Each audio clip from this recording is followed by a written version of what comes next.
Now we have the action of water, that is the cold water, on certain metals, right? So that is the potassium, sodium and calcium. These three metals I am considering to illustrate an example for you, right? So first of all, you should know that when we add potassium to water, like whether it float or it sink, or same with the sodium and same with the calcium, you know that when the potassium is added to water, it floats on the surface of water, right? And when we talk of sodium, it also floats on water, but in case of calcium, it is being heavy, it just sinks at the bottom, right? And now the reaction, I think you are clear with it, that when we react potassium with water, that means the metal is just going to crisscross with the hydroxide ion, right? As we know that it is H and OH and potassium is positive, so obviously it is going to react with the hydroxide ion and just lead to the formation of potassium hydroxide along with the gas. Which gas? Obviously the hydrogen gas. Same happens with the sodium hydroxide and hydrogen, and same happens with the calcium, that is the calcium hydroxide and hydrogen.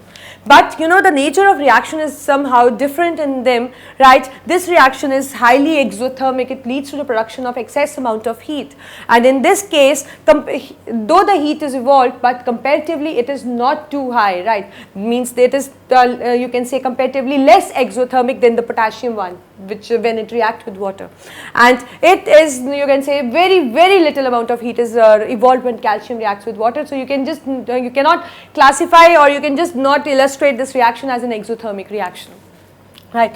And you know that when we add potassium to it, as I have shown in the figure, you can see the sparks coming out, so it burns with the lilac flame, and when we just put it in, we get a gas. You can see this red droplets just indicating the evolution of the hydrogen gas, and same happens here when this happens. So this again evolution of the hydrogen gas. And when we talk about that, as you saw that it just catches the fire in water and the flame is lilac, but it also do catches the fire, and but the color is not lilac, it is something golden yellow. So you need to be clear in mind that when sodium reacts with water, it obviously it also gets burned, but the color of the flame is not lilac, because lilac is for the potassium, it has the golden yellow color, and but for the calcium it do not catch any fire when it reacts with water.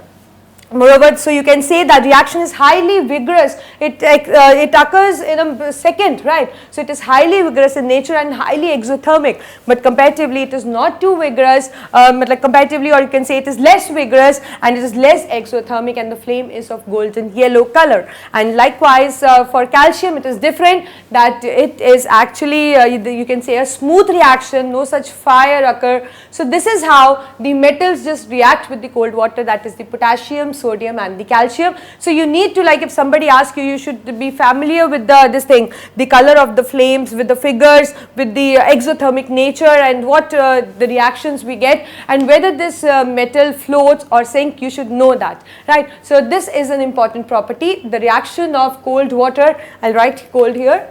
Reaction of cold water with potassium, sodium and the calcium, right? And moreover, you should know that when iron reacts with iron also reacts with water, but it reacts with the superheated steam, and when it reacts with the superheated steam, it is a reversible reaction. It leads to the formation of oxide, and that oxide is not Fe2O3, that is something Fe3O4, and along with that we get the hydrogen gas. So you should know that because this iron reaction is very important, and you get often in your paper that what happens when iron reacts. So you should know that it doesn't react with cold water, it doesn't react with boiling water, it reacts with the steam, right? So when it reacts with the steam, it leads to the formation of oxide, and that oxide is Fe3O4, and along with that we get hydrogen gas.